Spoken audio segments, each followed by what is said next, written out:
창세기 4장 1절부터 8절까지 우리 다 같이 읽겠습니다. 아담이 그의 아내 하와와 동침하매 하와가 임신하여 가인을 낳고 이르되 내가 여호와로 말미암아 등남하였다 하니라. 그가 또 가인의 아우 아벨을 낳았는데 아벨은 양치는 자였고 가인은 농사하는 자였더라. 세월이 지난 후에 가인은 땅의 소산으로 제물을 삼아 여호와께 드렸고 아벨은 자기도 양의 첫 새끼와 그 기름으로 드렸더니 여호와께서 아벨과 그의 제물은 받으셨으나 가인과 그의 제물은 받지 아니하신지라. 가인이 몹시 분하여 안색이 변하니 여호와께서 가인에게 이르시되 네가 분하여 함은 어찌 됨이며 안색이 변함은 어찌 됨이냐. 네가 선을 행하면 어찌 낯을 들지 못하겠느냐. 선을 행하지 아니하면 죄가 문에 엎드려 있느니라. 죄가 너를 원하나 너는 죄를 다스릴지니라.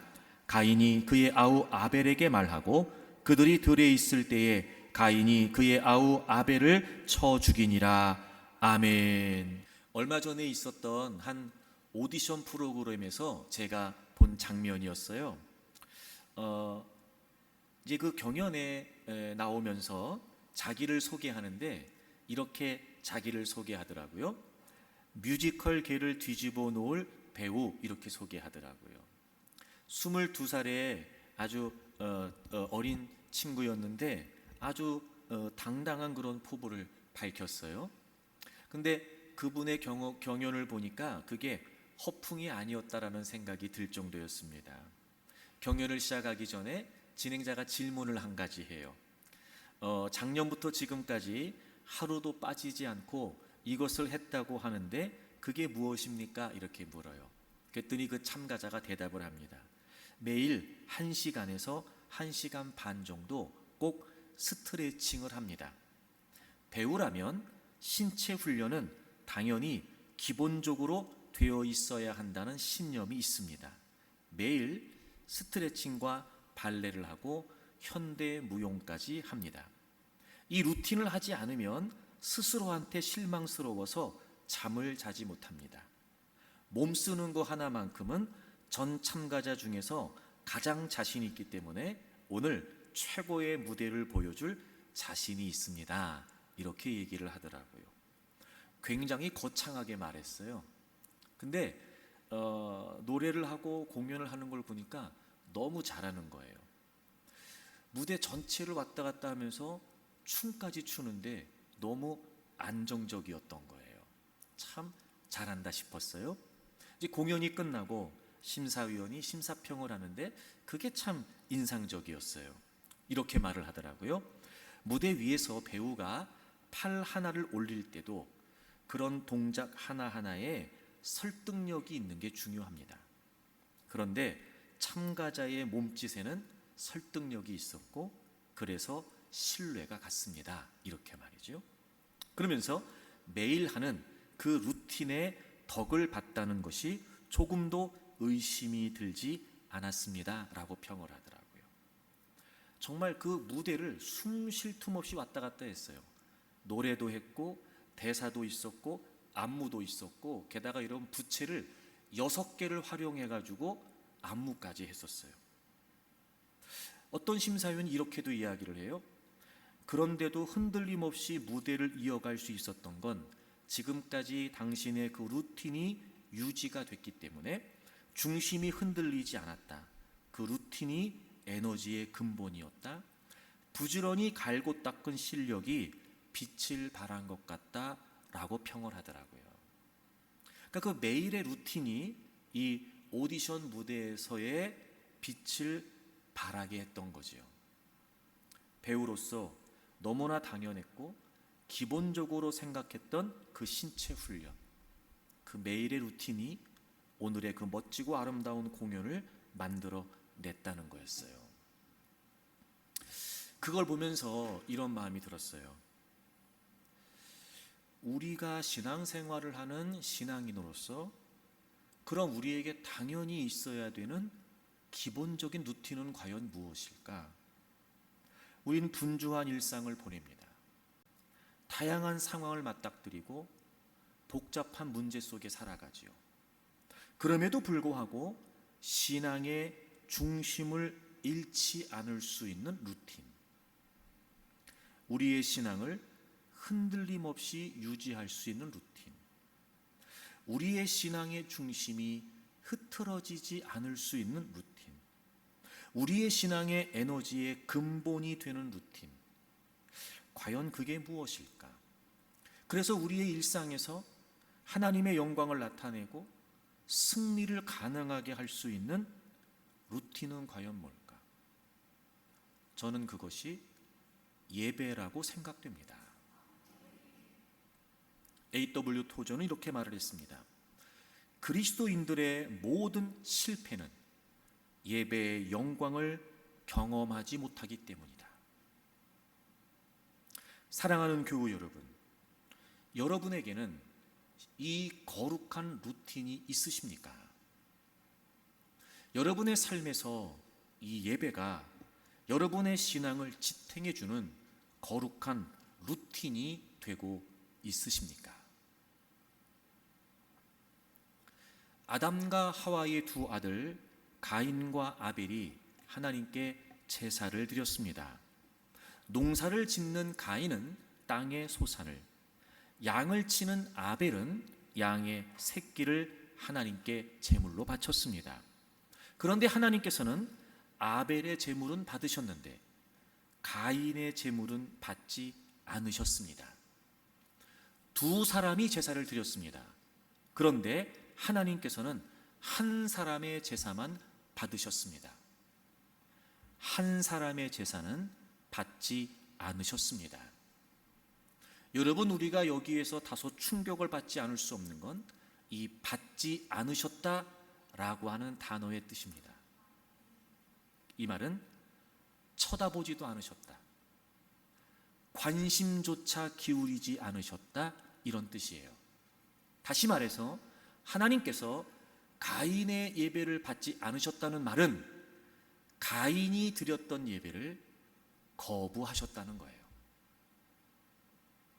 가인은 예배를 드렸습니다. 그런데 하나님께서는 가인의 예배를 거부하셨습니다. 그런 걸 보면 하나님께서는 모두의 예배를 받으시는 건 아닙니다. 하나님께서는 모든 예배를 받으시는 것이 아닙니다. 우리가 잊지 말아야 될 사실은 하나님께서 받으시는 예배가 있고 하나님께서 받지 않으시는 예배가 있다는 겁니다. 그러므로 우리는 예배를 드릴 때마다 내가 하나님께 예배를 드렸어, 이게 중심이 되면 안 되고 내가 드린 예배를 하나님께서 받으셨는가, 이것이 중심이 되어야 합니다. 오늘도 우리는 예배를 드립니다. 하지만 여러분, 잊으시면 안 됩니다. 내가 예배를 드린다고 해서 하나님께서 다 받으시는 게 아니라는 걸 말이죠. 우리가 예배를 드린다면 하나님께서 받으시는 예배가 돼야 그 예배가 의미가 있지 않겠습니까? 우리가 예배를 드릴 때 하나님께서 그 예배를 받으셔야만 그 예배가 진짜 예배가 아니겠습니까? 만약 우린 예배를 드리고 있는데, 우린 예배를 드렸다고 하는데 하나님께서 가인의 예배처럼 우리의 예배를 관심조차 갖지 않으신다면, 하나님께서 거부하시는 예배인지도 모른 채 우리가 예배를 드리고 있다면, 여러분, 그것처럼 슬픈 일이 어디 있겠습니까? 그러므로 우리는 늘 하나님께서 받으시는 예배를 드리기 위해 힘써야 합니다. 사랑하는 교우 여러분, 저는 여러분이 늘 하나님께서 받으시는 예배를 드리는 분들이 되기를 바랍니다. 그렇다면 여러분, 어떤 차이가 있는 걸까요? 하나님이 받으시는 예배와 하나님이 받지 않으시는 예배는 도대체 어떤 차이일까요? 오늘 본문을 보게 되면 4절과 5절에 하나님께서 아벨과 그의 제물을 받으셨다, 이렇게 되어 있고 5절에는 가인과 그의 제물을 받지 않으셨다, 이렇게 되어 있어요. 제물을 받으셨고 제물을 받지 않으셨다 이렇게 되어 있죠. 이 본문의 내용을 표면적으로만 보면 그러면 받으시는 예배와 받지 않으시는 예배는 제물의 차이인가? 제물에 따라서 하나님이 받으시고 하나님이 받지 않으시는 건가? 라고 생각할 수 있겠죠. 하지만 여러분, 그건 너무나 단순한 생각이에요. 자, 동일한 내용을 기록하고 있는 히브리서 11장을 찾겠습니다. 히브리서 11장 4절입니다. 믿음으로 아벨은 가인보다 더 나은 제사를 하나님께 드렸어요. 창세기 4장에서는 제물을 받으셨다, 제물을 받지 않으셨다 이렇게 기록되어 있는데, 지금 동일한 내용을 기록하고 있는 히브리서 4장에 보니까 믿음으로 아벨은 가인보다 더 나은 제사를 하나님께 드렸다는 거예요. 그러니까 단순히 제물의 차이가 아니었고 제사의 차이였던 거죠. 제사의 차이였던 거예요. 물론 제물이 중요하지 않은 건 아닙니다. 계속해서 보세요. 더 나은 제사를 하나님께 드림으로 의로운 자라 하시는 증거를 얻었으니 하나님이 그 예물에 대하여 증언하심이라 이렇게 되어 있어요. 하나님께서 그 예물에 대하여 증언하셨다, 이 말은 무슨 말이냐면 하나님께서 그의 제물을 인정하셨다 이런 뜻이에요. 그러니까 제물이 무의미한 게 아니에요. 하나님께서 아벨이 드렸던 제물을 인정하셨던 거죠. 그런데 그 제물을 인정하셨던 이유가 뭐였어요? 아벨이 믿음으로 더 나은 제사를 드렸기 때문이에요. 자, 제물을 받으셨다, 제물을 받지 않으셨다, 제물의 차이가 있는 건 맞아요. 그런데 그건 제물의 종류 혹은 제물의 수량, 이 차이를 말하는 게 아니에요. 제물의 차이는 제물을 드린 사람의 차이였어요. 제물을 통해 하나님께 예배를 드렸어요. 제물의 차이는 바로 그 제물을 드리는 사람의 제사의 차이였던 거예요. 아벨은 믿음으로 제사를 드렸어요. 제물을 드리는 아벨의 그 마음과 중심이 하나님 보시기에 인정하실 만했던 거예요. 믿음으로. 제물의 차이는 제사의 차이였어요. 제사의 차이는 그 제사를 드리는 사람의 믿음의 차이였어요. 결국 하나님이 받으신다, 받지 않으신다는 어떤 차이예요? 바로 그 예배를 드리는 예배자의 마음과 중심의 차이였던 거죠. 그래서 오늘 히브리서 11장 4절에 아벨은 믿음으로 제사를 드렸고 그 제사를 뭐라고 설명해요? 더 나은 제사, 이렇게 표현하고 있죠. 더 나은 예배. 여기서 더 낫다라고 하는 말은 더 뛰어나다, 더 탁월하다 이런 뜻이에요. 그런 걸 보면 여러분, 예배가 다 같은 예배가 아닙니다. 모두가 예배를 드리고 있지만 모두의 예배가 똑같은 예배는 아닌가 봅니다. 분명히 더 나은 예배가 있습니다. 하나님은 우리가 예배를 드릴 때 예배하는 예배자의 그 믿음, 그 중심, 그것에 따라 예배를 받으실 수도 예배를 받지 않으실 수도 있다는 겁니다. 사랑하는 교우 여러분, 더 나은 예배를 드리십시오. 믿음으로 더 나은 예배를 드리십시오. 우리가 예배를 드릴 때마다 하나님께서 받으실 만한 예배를 드릴 수 있기를 원합니다. 그리고 그 예배를 통해 그 예배가 우리의 삶의 거룩한 루틴이 되어서 늘 우리의 신앙을 지탱해주고 모든 일상에서 하나님의 영광을 경험하고, 그래서 온전한 예배가 우리의 삶의 승리로 이어지기를 바랍니다. 그렇다면 여러분, 더 나은 예배는 어떤 예배일까요? 더 나은 예배를 드리기 위해서는 어떻게 예배를 드려야 될까요? 다시 본문으로 돌아오겠습니다. 창세기 4장. 제가 오늘부터 예배에 관한 말씀을 드릴 건데 최대한 자세하게 설명하려고 그래요. 차근차근 예배에 관해서 설명을 드리려고 그래요. 그러니까 몇 주 동안 예배에 관한 말씀을 나눌지는 저도 잘 모르겠는데 어쨌든 예배에 관해 차근차근 말씀을 좀 나누려고 합니다. 예배가 중요하기 때문에 오늘부터 시작되는 이 예배에 관련된 말씀들을 차근차근 자세하게 여러분과 함께 나누려고 합니다.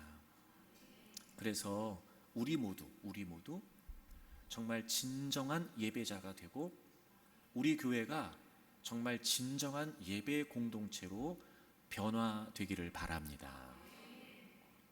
더 나은 예배, 어떤 예배일까요? 더 나은 예배, 어떻게 예배를 드려야 될까요? 첫째, 예배의 대상이신 하나님을 인식해야 합니다. 아니, 우리가 하나님께 예배를 드리는데 하나님을 모르는 사람이 무슨 예배를 드리겠어요? 라고 말할 수 있어요. 그렇지 않아요, 여러분. 우리가 예배를 드릴 때마다 더 나은 예배를 드리기 위해 어떤 마음이어야 되느냐? 예배의 대상이신 하나님을 인식해야 된다는 겁니다. 왜 그러냐? 이건 예배가 무엇인지에 관해 관련이 있기 때문에 그래요. 예배가 무엇인지와 연관이 있기 때문에 더 나은 예배, 즉 하나님께서 받으시는 예배를 드리기 위해서는 예배의 대상이신 하나님을 인식해야 합니다. 여러분은 예배를 무엇이라고 생각하십니까? 여러분은 예배를 드릴 때마다, 그게 개인의 예배이든 아니면 공동체의 예배이든, 여러분은 예배를 드릴 때마다 예배가 무엇이지? 어떤 생각을 가지고 예배를 드리십니까? 자, 예배가 무엇일까요? 먼저 출애굽기 29장을 찾겠습니다. 하나님께서 이스라엘 백성들에게 성막을 지으라고 명령을 하시지요. 그리고 여러 많은 기구들, 그리고 성막의 구조와 모양에 관해 쭉 설명을 하시고 출애굽기 29장 42절을 보겠습니다. 그 성막에 관해 하나님이 이렇게 말씀하세요. 출애굽기 29장 42절, 이는 너희가 대대로 여호와 앞 회막문에서 늘 드릴 번제라. 내가 거기서 너희와 만나고 네게 말하리라. 43절, 내가 거기서 이스라엘 자손을 만나리니 내 영광으로 말미암아 회막이 거룩하게 될지라. 아멘. 성막을 말씀하세요. 성막을 만들라고 하세요. 그리고 그곳에서 제사를 드리라고 하시죠. 근데 그 성막을 지금 다른 말로 뭐라고 표현하고 있어요? 회막이라고 표현하고 있어요. 성막은 또 다른 말로 회막이에요. 여러분이 회막이라고 하는 말이 무슨 말이냐면요, 만나는 천막이다, 이런 뜻이에요. 영어 성경을 보게 되면 The Tent of Meeting 이렇게 되어 있어요. 성막의 본래 의미가 뭐냐면 만남이 있는 장소인 거예요. 하나님이 그곳에서 번제를 드리랍니다. 제사를 드리라고 하셨어요. 그러면서 이렇게 말씀하세요. 너희들이 거기서 제사를 드려. 내가 거기서 너희와 뭐 한다고요? 만나신다고요. 그러니까 하나님께서 성막을 지으라고 하시고 제사를 드리라고 하신 이유가 뭐였어요? 바로 그곳에서 하나님이 하나님의 백성들을 만나시겠다는 거예요. 여러분, 예배가 뭔지 아세요? 하나님의 백성들이 하나님을 만나는 거예요. 자, 히브리서 10장을 찾겠습니다. 구약의 제사에 빗대어 오늘날의 예배에 관해 히브리서의 저자가 설명합니다. 히브리서 10장 우리 19절부터 보겠습니다. 히브리서 10장 19절이에요. 그러므로 형제들아, 우리가 예수의 피를 힘입어 성소에 들어갈 담력을 얻었다. 여러분, 여기에서 성소는, 옛날의 성막은 성소와 지성소가 나뉘어져 있었어요. 여기서 성소는 지성소를 말해요. 지성소는 하나님의 임재를 상징하는 곳이었습니다. 우리가 예수 그리스도의 보혈, 그 예수 그리스도의 속죄의 피를 통해서 그 지성소에 들어갈 담력을 얻게 됐다. 지성소에 들어갈 수 있는, 즉 하나님 앞에 나아갈 수 있는 확신을 얻게 됐다는 거예요. 20절, 그 길은 즉 예수님이 피를 통해서 열어놓으신 그 길, 막혀 있었고 닫혀 있었던 그 지성소로 들어갈 수 있는 그 길, 우리를 위해 휘장 가운데로 열어놓으신 그 휘장을 젖히고 휘장을 찢으시고 열어놓으신 그 길이 새로운 살 길인데, 휘장은 곧 예수님의 육체라는 거예요. 여러분, 이게 무슨 의미냐면 예수님께서 십자가에 매달려 운명하실 때 성소와 지성소를 가리고 있었던 그 성막의 휘장이 위에서부터 아래까지 찢어지게 됩니다. 여러분, 우린 죄인이었기 때문에 그 누구도 하나님 앞에 나아갈 수가 없었습니다. 그런데 예수님께서 우리의 모든 죄를 대속해 주셨지요. 그래서 그 예수 그리스도의 보혈의 공로를 힘입어 이제 우리는 하나님 앞에 그 누구라도 예수님의 공로를 힘입어서 나아갈 수 있게 됐어요. 가로막혀 있었던 그 휘장을 예수님께서 십자가에서 자신의 육체를 찢으심으로 그 휘장을 찢으시고 우리가 하나님 앞에 나아갈 수 있는 길을 열어놓아 주셨습니다. 21절, 또 하나님의 집 다스리는 큰 제사장이 계심에, 바로 예수님, 우리의 대제사장이신 예수님을 말해요. 그분이 계시고 우리가 마음의 뿌림을 받아 악한 양심으로부터 벗어나고 그 예수 그리스도의 보혈의 능력을 통해서 우리의 모든 죄를 용서받았어요. 몸은 맑은 물로 씻음을 받았어요. 여러분, 여기서 맑은 물로 씻음을 받았다는 건 구약시대 때 정결 예식을 말해요. 그런데 지금은 우리가 늘 정결 예식을 하지 않지요. 왜? 이미 우린 예수 그리스도의 보혈을 통해서 우리의 모든 죄를 용서받고 해결받았기 때문에 그래요.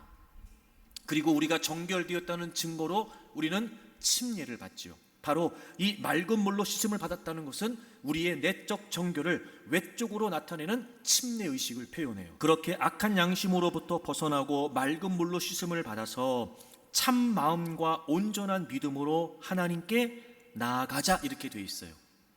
여기서 하나님께 나아간다는 말은 하나님 그분 앞에 가까이 간다는 거예요. 여러분, 예배가 뭐냐면 하나님 그분 앞에 나아가 그분을 만나는 거예요. 그게 예배예요. 자, 그럼 보세요.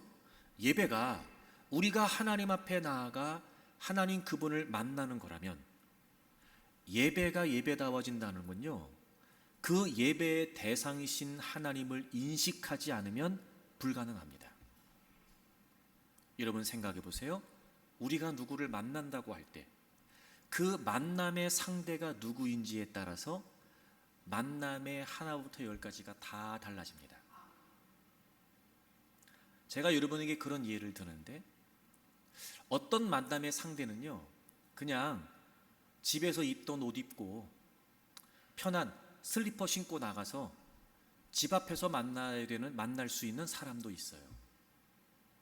하지만 어떤 사람은요, 며칠 전부터 그 만남에 관해 고민하고, 어디서 만날까?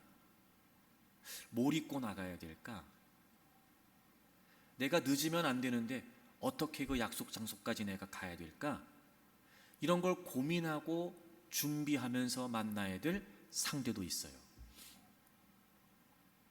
만남이라는 게 그런 겁니다, 여러분. 내가 만날 상대가 누구인지를 인식하는 것, 그것이 그 만남을 만남답게 하는 거죠. 그것과 동일합니다. 예배는 하나님을 만나는 거예요. 오늘도 우리는 하나님을 예배하기 위해 이곳에 있습니다. 우리가 지금 하나님 앞에 있는 거예요. 왜요? 하나님을 만나기 위해서요. 그럼 우리의 만남의 대상이신, 우리의 예배의 대상이신 하나님이 어떤 분이신지를 인식하는 것은 그 예배가 예배다운지 그렇지 않은지를 좌우하게 된다는 거예요. 그러므로 더 나은 예배, 하나님께서 받으시는 예배를 드리기를 원한다면 우리는 어떤 예배를 드리든지 간에 예배의 대상이신 하나님을 인식해야만 합니다.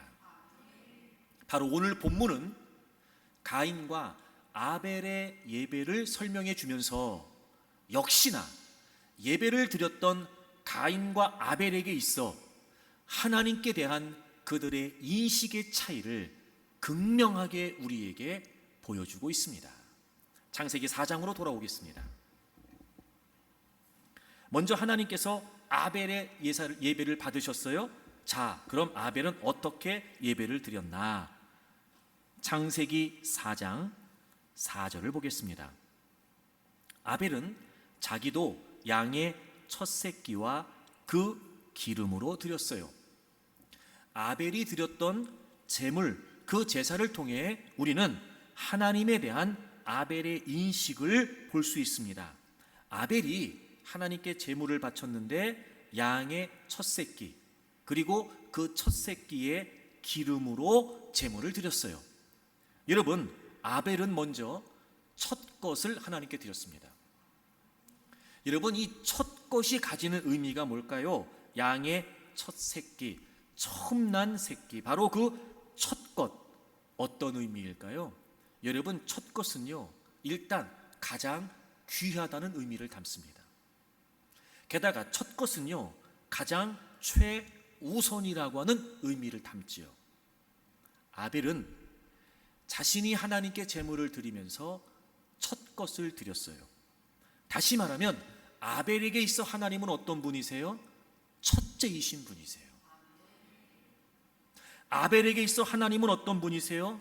가장 귀한 최고이시란 말이에요. 예배의 대상이신 하나님에 대한 인식을 그 제물이 반영하고 있어요. 그래서 첫 것을 드린 거예요. 아벨에게 있어 하나님은 첫째이셨거든요. 아벨에게 있어 하나님은 최고이셨거든요. 그래서 아벨은 첫 것을 하나님께 드립니다. 그뿐만이 아니라 기름을 드립니다. 기름. 사실 요즘은 이 기름진 부분을 좋아하지 않습니다. 근데 이 당시에 기름, 즉 그 제물 중에서 기름진 부분이라는 건 먼저 어떤 의미를 갖냐면 가장 좋은 것이라고 하는 의미를 가져요. 그래서 이 기름진 부분들은 당시에 최상의 가치를 의미했다고 합니다.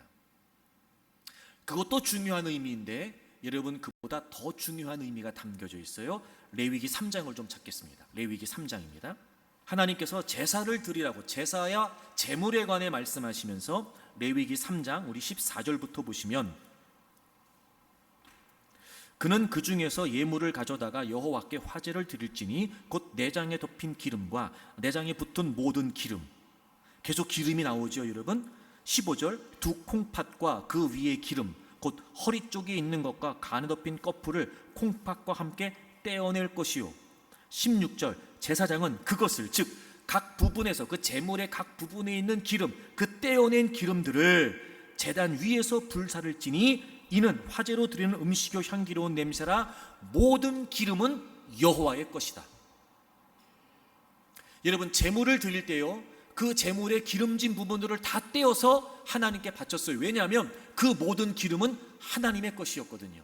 그럼 왜 이 기름들이 하나님의 것이냐? 자, 17절, 너희는 기름과 피를 먹지 말라. 이는 너희의 모든 처소에서 너희 대대로 지킬 영원한 규례니라. 피뿐만이 아니라 기름도 먹으면 안 됐어요. 지금 피와 기름을 동등한 의미로 사용하고 있습니다. 그리고 그걸 영원한 대대로, 그러니까 반드시 지켜야 될 규례였던 거예요. 그럼 여러분, 이 피와 기름을 동등한 의미로 사용한 이유가 뭘까요? 여러분 아시죠? 피는요, 당시의 생명 그 자체를 의미했습니다. 그리고 기름은요, 바로 그 생명을 유지하고 풍부하게 해주는 힘의 근원으로 여겼습니다. 피가 생명 그 자체라면 기름은 생명을 유지시키는 힘의 근원이었단 말이죠. 여러분, 그래서 피도 기름도 결코 어떤 경우에도 사람이 취해서는 안 됐고 오직 하나님께만 드려야 됐습니다. 이유가 뭘까요? 생명의 주권이 하나님께 있기 때문이에요. 기름을 하나님께 드린다는 건 무슨 의미예요? 내 생명의 주권이 하나님께 있다는 거예요. 내 삶의 주인이 하나님이시고 내 삶을 주관하시는 분이 하나님이시라는 거예요. 그래서 피와 기름은 사람이 취할 수 없었어요. 여러분, 아벨은요, 첫 것을 하나님께 드렸습니다. 그에게 있어 하나님이 첫째이셨거든요. 가장 귀한 분이셨고 가장 소중한 분이셨거든요.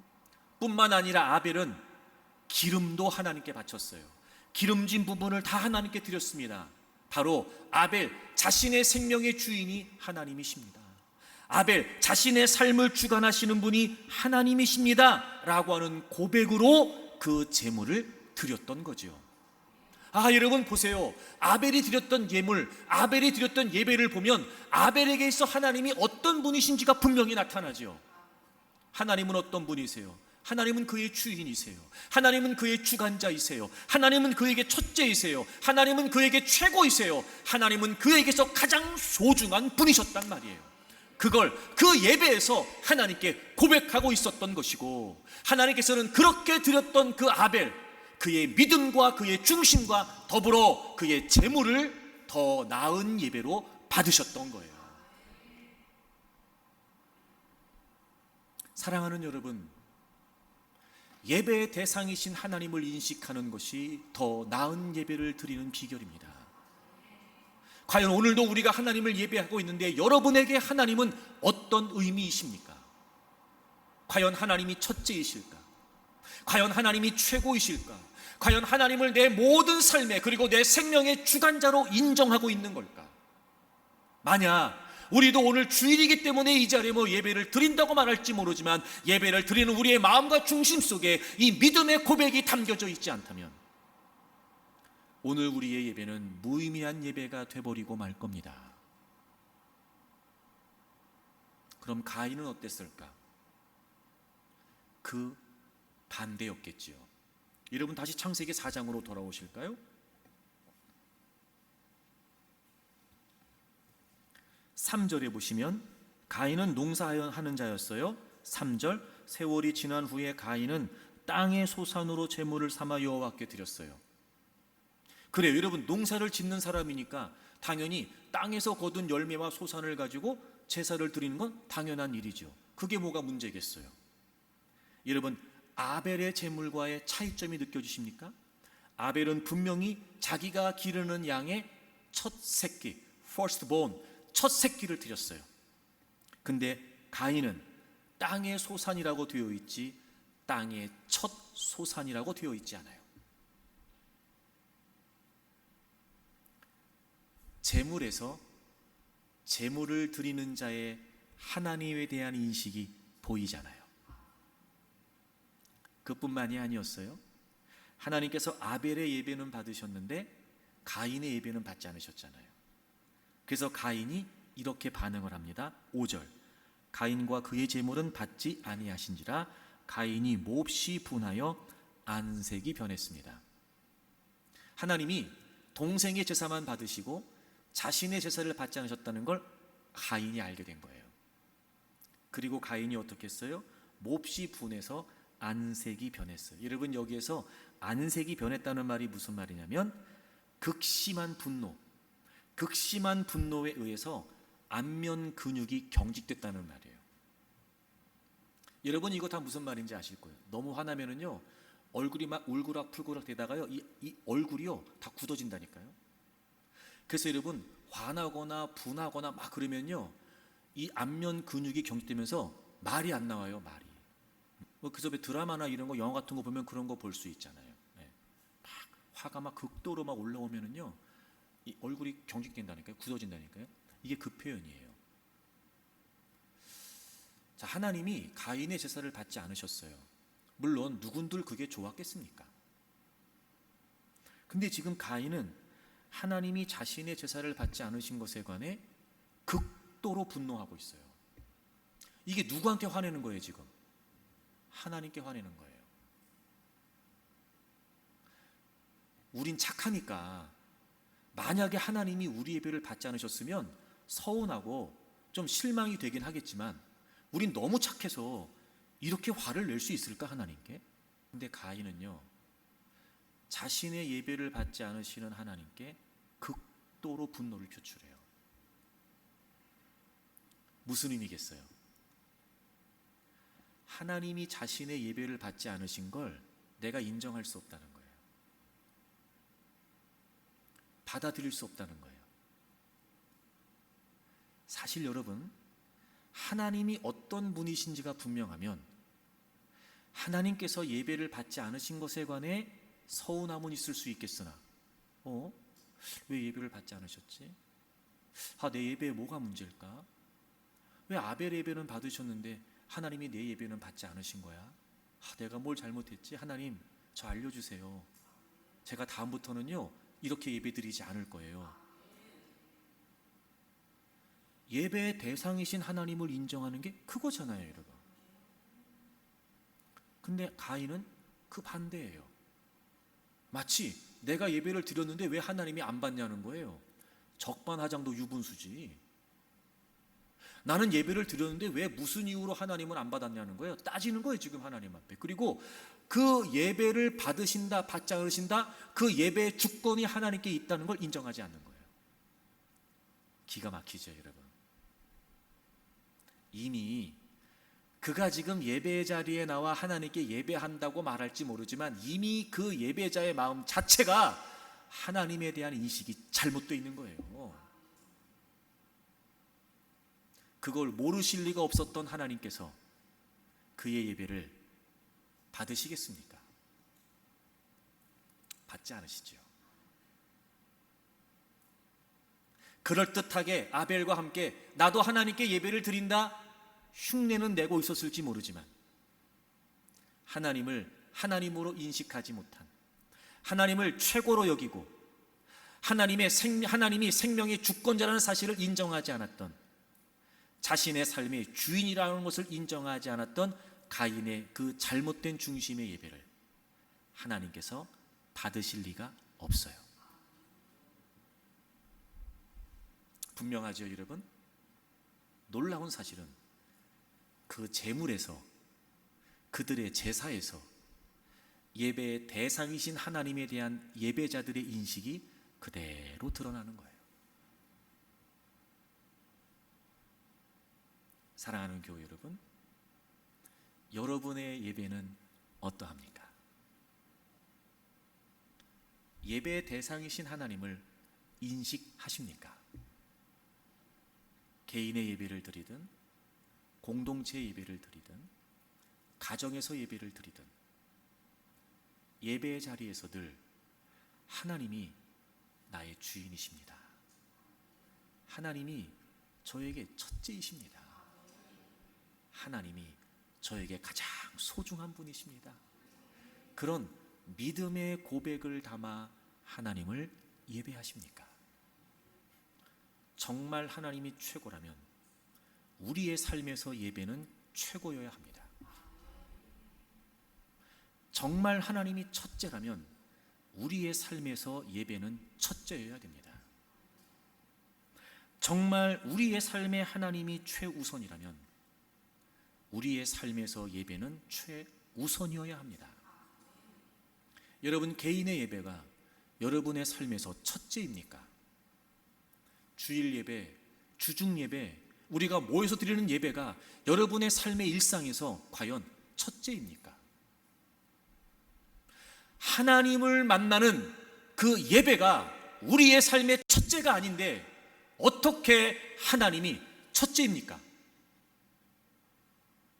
예배가 여러분의 삶의 하루 일상에서, 예배가 여러분의 일주일, 한 달, 여러분의 일생에 있어서 중심이 되고 첫째가 되고 우선이 되지 않는데 여러분이 아무리 입술로 하나님이 첫째로 고백한들 그걸 어떻게 인정할 수 있습니까? 물론 다 나름대로 이유와 형편이 있습니다. 그걸 무조건 무시하겠다는 게 아닙니다. 제가 말하는 건 그 이유와 형편을 말하는 게 아니라 그 상황과 이유가 핑계가 되는 걸 말하는 거예요. 정말 하나님이 소중하다면 그분을 만나는 예배를 소홀히 여길 수 있을까? 정말 하나님이 내 삶에서 우선이시고 그분이 내 삶의 주인이시라는 게 분명하다면 그분을 만나는 예배가 어찌 우리에게 다른 일상과 비교가 되겠습니까? 무엇보다 우선해서, 무엇보다 첫째로.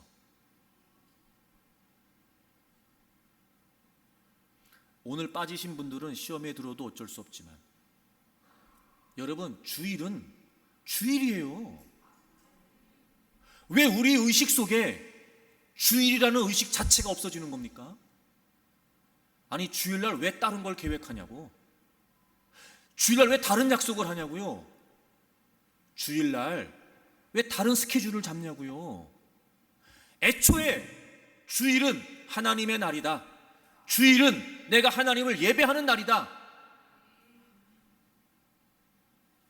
애초에 주일은 다른 걸 할 생각을 하지 마세요.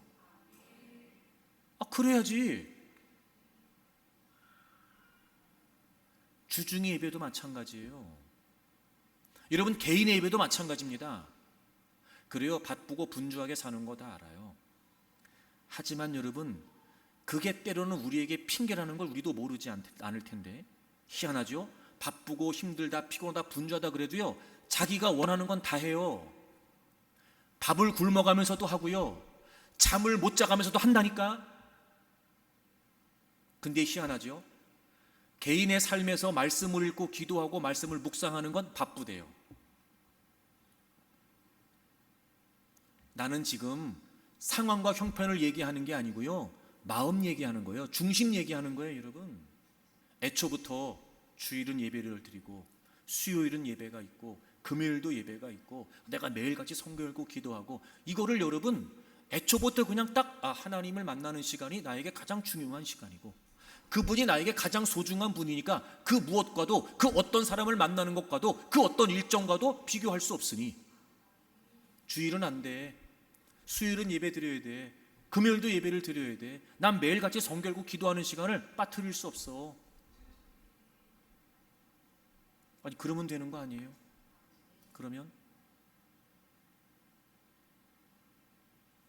그런 걸 보면 여러분, 왜 그렇게 됐는지는 모르지만 우리가 예배를 드린다고 말할 수 있지만, 과연 그 예배의 대상이신 하나님을 우리가 얼마나 인식하고 예배를 드리고 있냐 말이에요. 이쯤에서 불안한 질문 하나 던질까요? 그럼 지금까지 내가 드렸던 예배를 하나님은 얼마나 받으셨을까?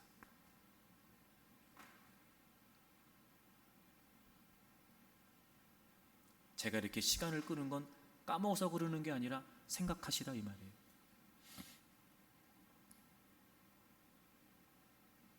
제가 이렇게 여러분에게 이렇게까지 부담을 드리는 이유는 예배를 그렇게 진중하게 드려야 된다는 걸 강조하고 싶은 거예요. 사랑하는 교회 여러분, 예배의 대상이신 하나님을 인식하십시오. 그렇게 하나님께서 받으시는 더 나은 예배를 드리십시오. 자, 그러면 여러분 이런 거예요. 예배의 대상이신 하나님을 인식하는 게 예배를 좌우한다면, 이제부터 우리는 뭘 먼저 해야 되느냐? 예배의 대상이신 하나님에 대한 지식이 필요한 거예요. 다시 말해, 하나님이 어떤 분이신지를 알아야 그 하나님을 그분으로 인식하고 합당히 예배할 수 있다는 거죠. 그러니까 하나님에 대한 인식 이전에 하나님에 대한 지식이 있어야 된다는 거예요. 자, 여러분 시편 95편을 찾겠습니다. 이 시편 95편은요, 하나님을 예배하자라고 하는 권면이 담겨져 있어요. 1절, 2절, 6절이 그렇습니다. 오라, 우리가 여호와께 노래하며 우리의 구원의 반석을 향하여 즐거이 외치자. 하나님께 찬양하고 하나님께 즐거이 외치고. 2절, 감사함으로 그 앞에 나아가며 시를 지어 즐거이 그를 노래하자. 그분 앞에 나아가 그리고 그분을 노래하고. 6절, 우리가 굽혀 경배하며 우리를 지으신 여호와 앞에 무릎을 꿇자.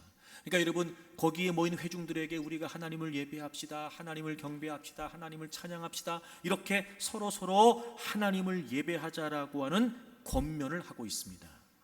그런데 하나님을 예배하자라고 하는 권면만 하고 있는 것이 아니라 왜 그 하나님을 예배해야 되는지에 관해 그 예배의 이유, 즉 하나님이 어떤 분이신지에 관해 분명히 설명해 주고 있습니다. 먼저 그분은 어떤 분이실까요? 3절, 여호와는 크신 하나님이시요 모든 신들보다 크신 왕이시다. 여러분, 하나님은요 크신 하나님이세요. 이게 무슨 말이냐면 그 어떤 가치와도 그 어떤 것과도 비교되지 않은 절대 권위와 초월적인 능력을 갖고 계시다, 이런 뜻이에요. 권위와 권세. 여러분, 하나님은 최고의 권위자이시고 하나님은 최고의 권세자이십니다. 세상에 많은 우상들이 있지만, 세상에 많은 것들이 있지만 그 어떤 것과도 견줄 수 없는 하나님은 가장 크신, 가장 존귀하고 가장 강하시고 그리고 가장 권위와 권세가 있으신 하나님이십니다. 뿐만 아닙니다. 그분은 하늘에서만 그런 분이 아니시고 그분은 땅에서도 그런 분이세요. 4절, 땅의 깊은 곳이 그의 손안에 있고 산들의 높은 곳도 그분의 것이랍니다. 5절, 바다도 그분의 것이고 그가 만드셨고 육지도 그분께서 만드셨다는 거예요. 여러분, 하나님이 어떤 분이신지를 보여주기 위해서 땅의 깊은 곳, 산들의 높은 곳, 그리고 바다, 육지, 이 모든 것을 다 통틀어 설명하고 있어요. 모든 것을 만드신 분이 하나님이세요. 모든 것을 그분이 소유하고 계세요. 그래서 그분이 다스리고 계신다는 거지요. 당연해요, 여러분. 그분은 하늘에서만이 아니라 이 땅에서도 그분의 통치를 넘어설 수 있는 것은 아무것도 없습니다. 모두가 다 그분의 지배 아래 있고 모두가 다 그분의 다스리심 아래 있습니다. 그도 그럴 것이 그분께서 다 만드셨기 때문에 그래요. 그분께서 모든 질서를 세우셨기 때문에 그렇습니다. 그 모든 우주 만물을 만드시고 그 자연의 질서를 그분께서 창조하셨기 때문에 오직 그분만이 다스리실 수 있고 그분만이 주관하실 수 있습니다. 바로 하나님은 그런 분이십니다. 그뿐만이 아니죠. 그렇게 모든 것을 다스리시고 만드신 하나님은 우리의 하나님이십니다. 7절, 그는 우리의 하나님이시오 우리는 그가 기르시는 백성이며 그의 손이 돌보시는 양이기 때문이라, 이렇게 되어 있어요. 여러분, 모든 우주 만물을 만드신 그 하나님은 우주 만물만 만드신 것이 아니라 나도 만드셨어요. 나도 만드셨어요. 하나님이 나도 만드셨고 하나님은 나도 주관하시고 하나님은 나도 이끄시고 하나님은 나도 지켜주시는 분이시란 말이에요. 왜 하나님을 예배해야 될까? 왜 서로서 하나님을 예배하자고 권면하는 걸까? 왜 하나님 앞에 나아가 목소리를 높여서 찬양하면서 그분을 경배하고 예배해야 될까? 그분이 창조주이시고 그분이 주관자이시기 때문에 그렇다는 거예요. 여러분, 우리는 가히 상상할 수도 없는, 우리는 가히 예상할 수도 없는, 정말 우리가 다 담아낼 수도 없는, 말 그대로 우리가 감당할 수 없는 그 하나님. 여러분, 우리가 그 하나님에게 할 수 있는 건 그 하나님을 높여드리는 것뿐이에요. 그분은 최고이시고 그분은 전부이시며 그분은 최우선이신 거예요. 그런 우리는 그분을 예배할 수밖에 없죠. 그분을 경배할 수밖에 없고 그분을 높여드릴 수밖에 없습니다. 사랑하는 교회 여러분, 여러분들은 예배의 대상이신 하나님을 인식하고 계십니까? 과연 여러분의 예배를 통해 여러분이 믿는 하나님이 어떤 분이신지가 표현되고 고백되고 있습니까? 이제부터 하나님에 대한 명확한 지식을 갖출 수 있기를 바랍니다. 그리고 하나님을 분명히 인식하고 예배 드리시기를 바랍니다. 그래서 하나님을 하나님으로 인정하고 그 하나님께 합당한, 그 하나님께 더 나은 예배를 드리는 여러분들이 되기를 바랍니다. 그래서 이 시대 대표적인 복음주의의 지성이라고 말할 수 있는 존 스토트는 내가 사랑한 시편이라는 책에서 이렇게 이야기를 했어요. 우리가 하나님을 더 잘 알게 될수록 우리는 엎드려 그분을 경배하게 될 것이다. 하나님을 아는 자들은요, 하나님을 예배하지 않을 수 없다는 거죠. 하나님을 아는 자들은 하나님을 예배하는, 하나님을 아는 자들의 예배를 그 어떤 곳도 막을 수 없다는 거예요. 저는 그렇게 여러분에게 부탁드리고 싶어요.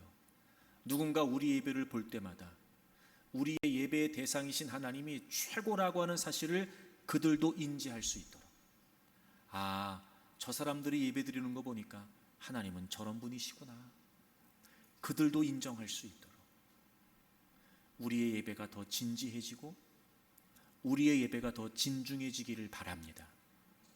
사랑하는 교우 여러분, 늘 하나님을 더 나은 예배로 예배하시기를 바랍니다.